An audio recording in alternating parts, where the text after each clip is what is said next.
Que reste-t-il de l'épopée napoléonienne? Pour l'essentiel, une litanie de noms glorieux.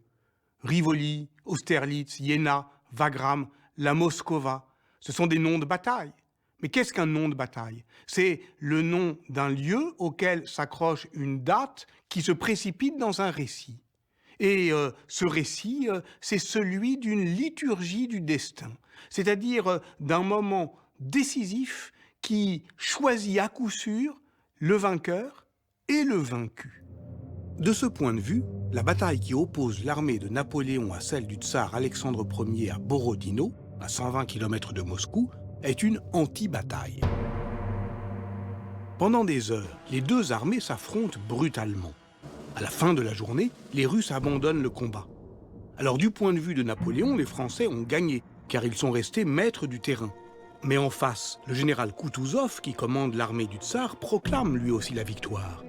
Les Russes se sont repliés en bon ordre. Ils ont infligé à la grande armée des pertes très importantes. J'ai dit bataille de Borodino, 7 septembre 1812. Mais dans cette phrase, tout est problématique. Parce que le 7 septembre 1812, oui, c'est la date de la bataille qui nous intéresse pour les Français. Car c'est la date dans le calendrier grégorien réformé par la papauté à la fin du XVIe siècle et adopté par toute l'Europe catholique. Mais la Russie est orthodoxe et compte toujours le temps selon le calendrier julien, qui a 12 jours de retard à ce moment-là. Pour les Russes, c'est donc le 26 août que l'on célèbre la bataille de Borodino, du nom d'un petit hameau d'une dizaine de maisons à peine. Les Français préfèrent quant à eux commémorer la bataille de la Moskova, même si ce sous-affluent de la Volga coule à plusieurs kilomètres du lieu des combats. On dit que ce serait Napoléon lui-même qui aurait choisi le nom de cette bataille. Le nom, la Moskova, par lequel on se souviendrait de ce jour glorieux. Pourquoi ce nom, Moskova, et pas celui de Borodino? Parce que Moskova fait un nom plus éclatant, plus glorieux, plus sonore, parce que ce nom est gros d'une promesse, celle de la route de Moscou. Et de fait, Napoléon entre dans Moscou le 14 septembre, une semaine plus tard, et fait du maréchal Ney l'un des héros de l'arrière-garde, le prince de la Moskova. Mais dans le même temps, le tsar décerne son bâton de maréchal au général Koutouzov pour le récompenser de ses hauts faits d'armes à Borodino. À l'inverse de cet événement indécis et brutal qu'est Borodino, la campagne de Russie, elle peut se dire avec la netteté terrible, tragique, d'une parabole. On pourrait l'encadrer, cette campagne de Russie, de 2 images, ou de 2 moments. Du 24 au 27 juin, durant 4 jours et 4 nuits, la grande armée traverse le fleuve Niémen, passant ainsi la frontière russe. C'est la plus formidable force armée jamais mobilisée par Napoléon, dont l'Empire semble alors au faîte de sa puissance.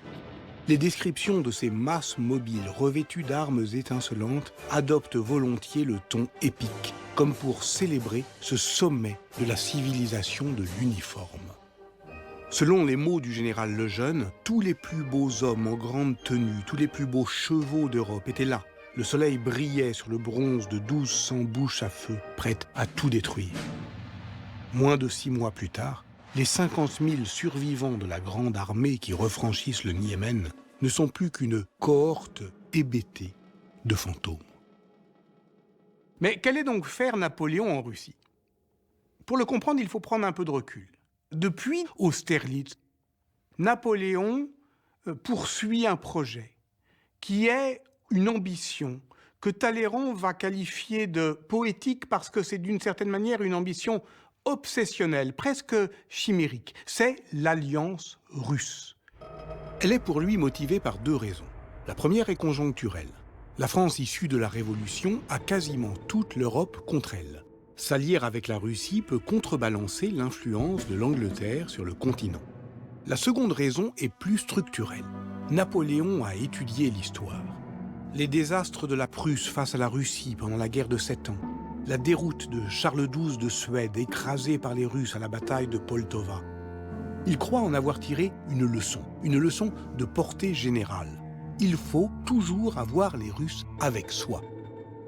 Et d'ailleurs, depuis 1807, officiellement, la Russie est une alliée de la France.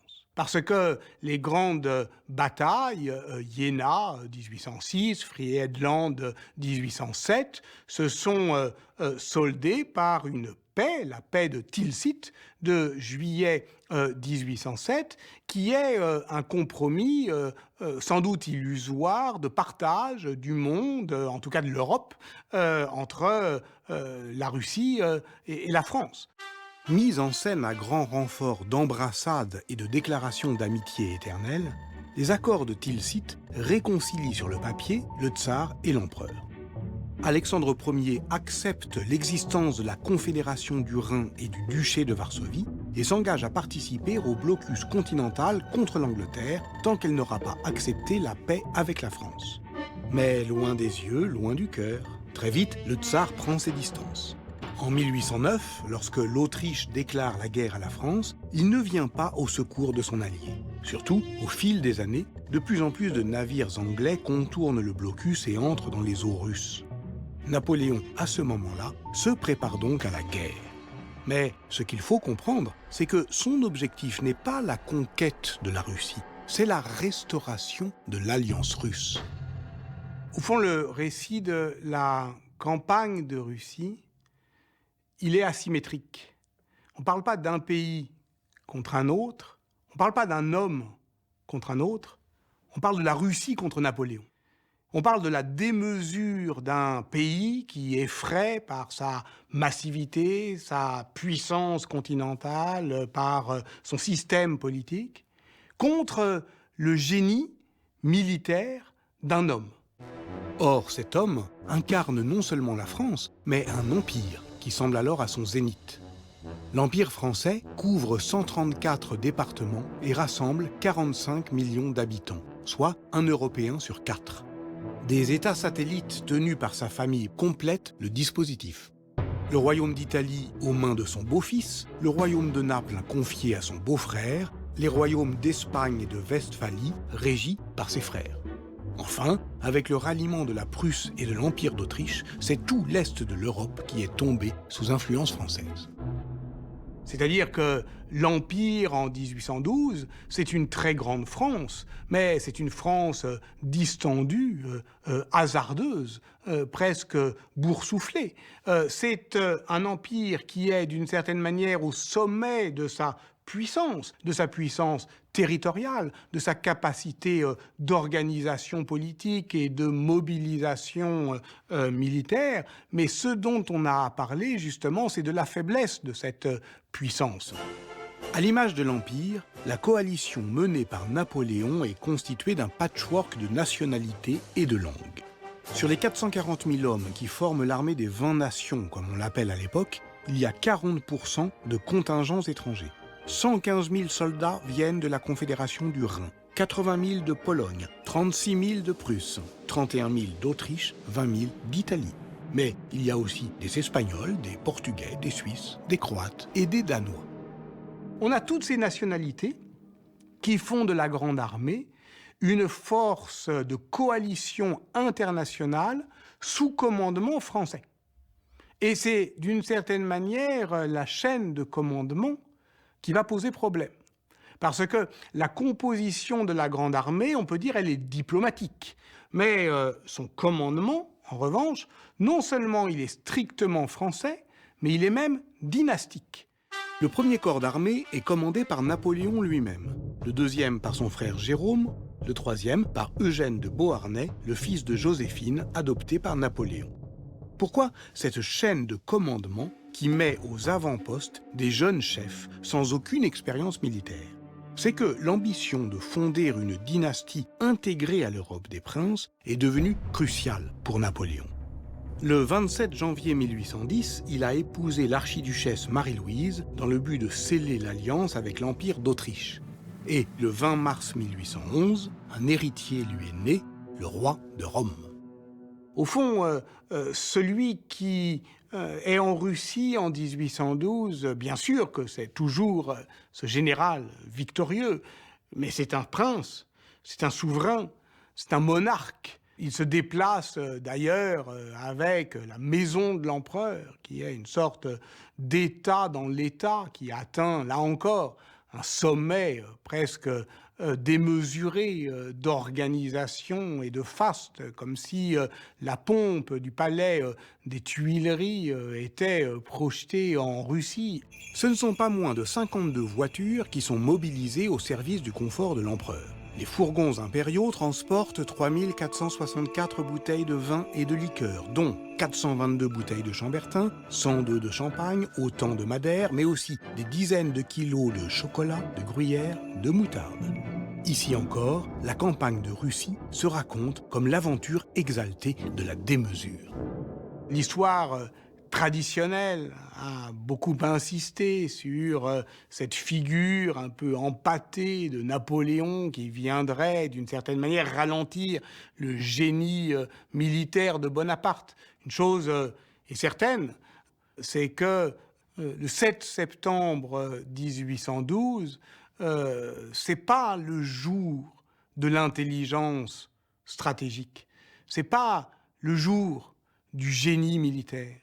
L'empereur, enrhumé, avait, dit-on, mal dormi la nuit précédant la bataille. Le 7 septembre, vers 2 heures du matin, il se leva pour chevaucher jusqu'aux avant-postes afin de prendre la mesure du terrain. C'est une vaste plaine piquetée de collines que contourne un dense réseau de ruisseaux. À 5 heures, on fit battre les tambours et les chefs d'unité lirent l'ordre du jour rédigé par Napoléon. « Soldats, voilà la bataille que vous avez tant désirée. Désormais, la victoire dépend de vous. » Peut-être que Napoléon avait ourdi un plan.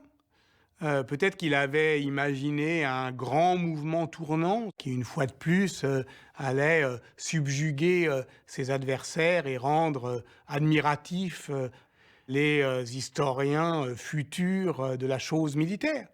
Mais il n'a pas pu le mettre en œuvre parce que le terrain ne s'y prête pas. Puis surtout, il y a trop de monde. C'est-à-dire que c'est un choc qui va devenir frontal. Le guerre épais de l'Ukrainien Sergueï Bondartchouk, film de 1967 de plus de 6 heures, adapté du monument de la littérature russe de Léon Tolstoï, mobilisa 120 000 figurants pour les scènes de la bataille de Borodino. Une des plus grosses productions de l'époque soviétique, le film s'attarde sur la violence des combats.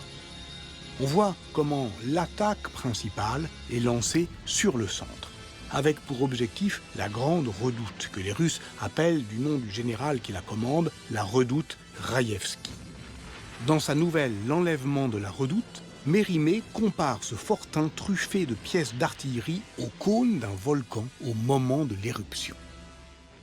On dit la bataille des géants. C'est comme cela, effectivement, que la mémoire va s'en souvenir. Mais les géants, c'est effectivement tous ces actes de bravoure, de cruauté et de folie qui font l'ordinaire d'une guerre qui devient à ce moment-là, parce que l'artillerie y est de plus en plus présente, eh bien de plus en plus sanglante. C'est la violence à l'état pur, c'est le fracas des armes, c'est les canons qui hurlent, c'est une boucherie. Ce qui fait date à Borodino est peut-être ce paradoxe. Napoléon a changé le visage de la guerre en lui ôtant le masque du génie militaire. Avec plus de 70 000 morts et blessés, la bataille de Borodino est une des plus meurtrières de l'époque moderne. Elle marque le passage brutal à ce que Clausewitz, un des grands théoriciens de la guerre qui était témoin des combats de 1812, va appeler la guerre totale. Une guerre qui vise l'anéantissement de l'adversaire et où ne reste au fond que la violence à l'état pur. Après Borodino, qu'est-ce qui se passe ? Napoléon continue. Il croit avoir gagné. Il entre à Moscou. Le lendemain de son entrée à Moscou, Moscou brûle. C'est le fameux incendie de Moscou qui a été organisé, on le sait maintenant, par son gouverneur, Rostopchine. Il reste dans cette ville incendiée, ruinée, en partie pillée, parce qu'il attend que des négociations commencent. Jusque-là, on a raconté l'histoire comme si Napoléon en était le premier acteur, le protagoniste principal, et que ses adversaires avaient été dépassés par son génie militaire. Mais en réalité, en face, les Russes avaient un plan, ils avaient une stratégie. C'est à une lecture politique de cette stratégie que nous invite Marie-Pierre Ray, spécialiste de l'histoire russe. Alors la stratégie des Russes, qui a été élaborée par Barclay de Tolly, qui était le ministre de la guerre dès 1810, c'est de refuser le combat frontal avec comme stratégie de faire avancer l'ennemi le plus loin possible pour qu'il s'enfonce dans le territoire russe et que, évidemment, il soit en but à ce moment-là à toutes les difficultés, c'est-à-dire un étirement des lignes de communication, des difficultés d'approvisionnement, et puis plus les semaines vont avancer, plus évidemment les intempéries climatiques, le froid vont s'ajouter aux difficultés. Alors cette stratégie, elle est contestée dans le petit cercle qui entoure le tsar Alexandre Ier. Elle est débattue puisque abandonner le territoire, c'est douloureux, c'est coûteux économiquement et humainement, et elle ne fait pas honneur à la bravoure de l'armée russe. Donc l'armée russe commence à traverser une crise profonde, une crise morale, et il arrive un moment où la fronde dans l'armée est telle que le tsar se dit qu'il faut changer de commandant en chef et il va remplacer Barclay par Kutuzov, qui a comme feuille de route d'accepter enfin la bataille. On arrive donc à Borodino. Alors il faut, pour mener cette bataille, un homme qui incarne la russité et qui va galvaniser ses soldats avec cette idée qu'il faut se battre pour la patrie et la foi orthodoxe et le tsar. Donc dans une union extrêmement importante qui caractérise en fait cette guerre patriotique, comme les Russes l'appellent, puisque pour eux c'est la guerre patriotique, et bien dans une union entre la défense de la patrie, du sol, la défense du tsar et la défense de la foi orthodoxe. Les témoignages qu'on a, qui ont été écrits après, bien sûr, sur cette bataille de Borodino, ça a été d'abord quelque chose d'effroyable. Certains combattants rescapés n'ont pas pu écrire à leur famille tout de suite. Il y a une sorte d'autocensure tellement la brutalité était là.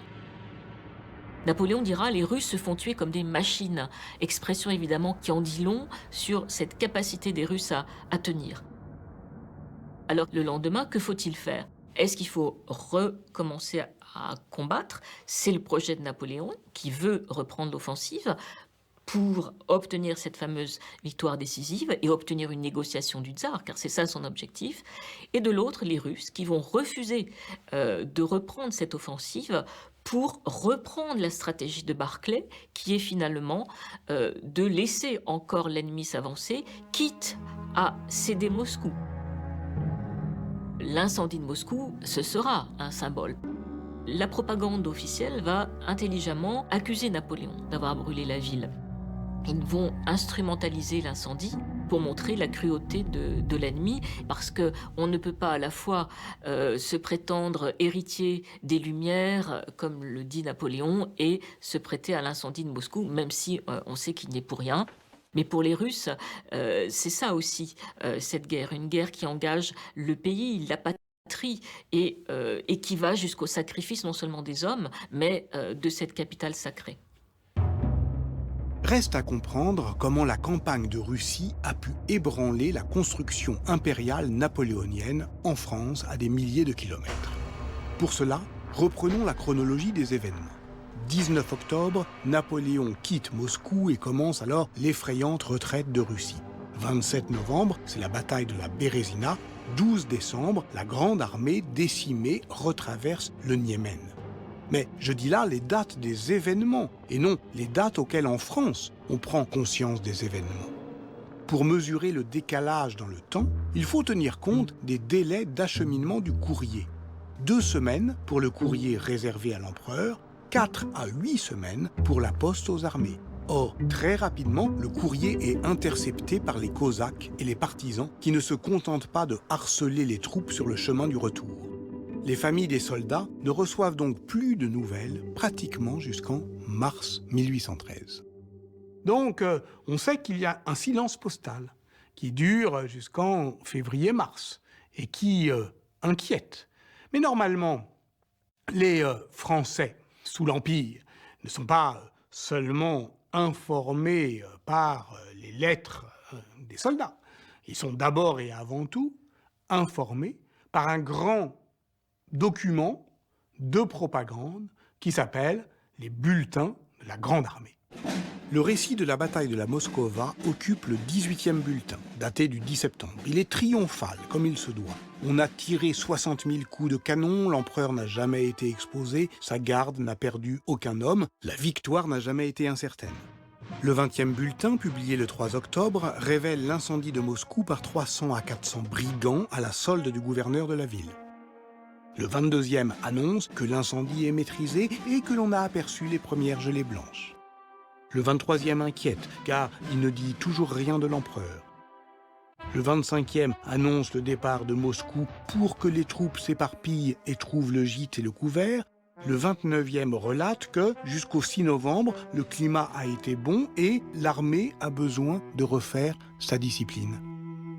L'habitude de lire entre les lignes provoque une consternation générale. Le climat a été bon jusqu'au 6 novembre. Ça veut dire quoi ? Il est comment maintenant le climat ? L'armée doit refaire sa discipline. Ça veut dire quoi ?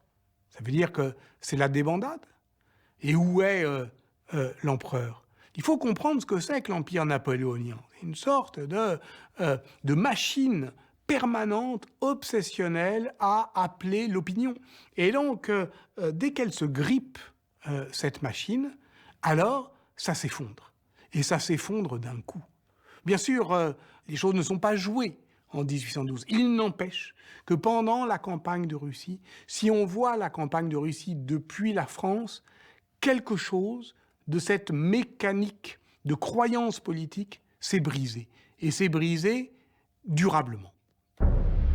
Et pendant ce temps-là, dans le monde, en cette année 1812, le Nouveau Monde tremble. Pas seulement parce que des séismes meurtriers affectent le Venezuela et la vallée du Mississippi, mais parce que l'Amérique espagnole est ébranlée par les conséquences politiques de la résistance ibérique à la guerre des Français. Inspirés par la constitution libérale de Cadix du 18 mars 1812, les colonies espagnoles d'Amérique du Sud, du Mexique à la Colombie, se soulèvent pour revendiquer leur indépendance. Toujours en 1812, la Louisiane, ancienne colonie française vendue par Napoléon, devient le 18e État des États-Unis d'Amérique. Tandis que sur la côte ouest, les Russes installent un fort en Californie pour pêcher l'otarie et ravitailler leur comptoir d'Alaska. Une autre histoire américaine commence, marquée par cet essor des nationalités que l'empire de Napoléon a paradoxalement favorisé.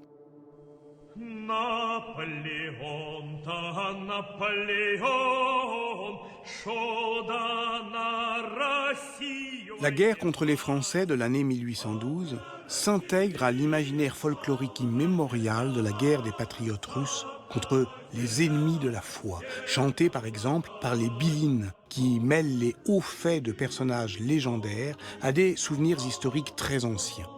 Ainsi, le chant de la bataille de Borodino, consacré au maréchal Koutouzov, en fait un héros épique.